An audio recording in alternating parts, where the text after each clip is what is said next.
मैंने चौमासा स्पेशल चटनी की recipe upload की थी और सबने बहुत लाइक भी किया था। उसके लिए थैंक यू सो मच। साथ में मुझे सबने कमेंट भी किया था कि आप पर्युषण स्पेशल चटनी की रेसिपी दो, तो आज हम पर्युषण स्पेशल चटनी बनाएंगे।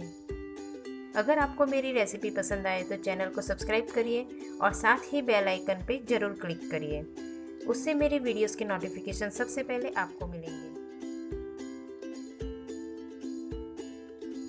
चटनी बनाने के लिए मैंने सूखे खोपरे को काट के टुकड़े कर दिए हैं, जो 1/4 कप है, जिसे मैंने 1 घंटे के लिए गर्म पानी में भिगो दिए हैं।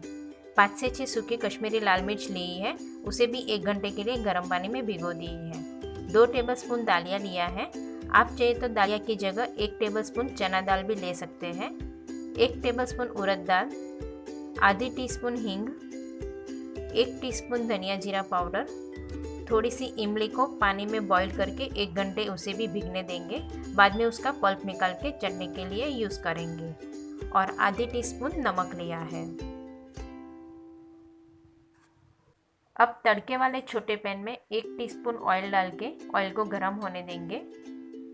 ऑयल गर्म हो जाने के बाद 1 टेबलस्पून उड़द दाल डाल के फ्राई कर लेंगे। अगर आप दालिया की जगह चना दाल का यूज़ कर रहे हैं तो उसे भी उड़द दाल के साथ ही फ्राई कर लेना है।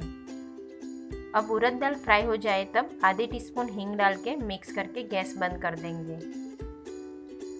चटनी बनाने के लिए मैंने छोटा मिक्सर जार लिया है और उसमें फ्राई की हुई उड़द दाल डाल दिया है।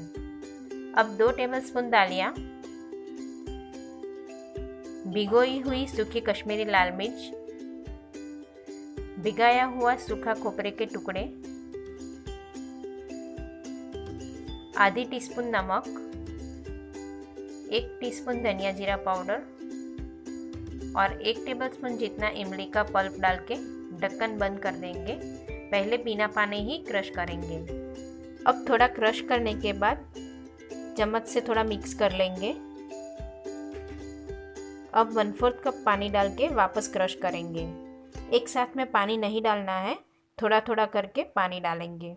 अभी चटनी अच्छे से क्रश करने के लिए और 1/4 कप पानी डाल के क्रश करेंगे।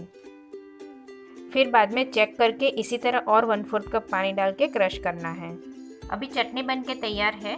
मैंने चटनी बनाने में टोटल 3/4 कप पानी का यूज़ किया है। अगर आपको थोड़ी और पतली करनी है तो आप थोड़ा और भी पानी ऐड कर सकते हैं। अब इसे एक बाउल में निकाल देंगे। ये चटनी बहुत ज़्यादा टेस्टी बनती है, तो इसे आप पर्युषण में या तिथि पे ज़रूर ट्राई कीजिए। इसे आप रेगुलर में भी बना सकते हैं। Thank you Thank you so much for watching.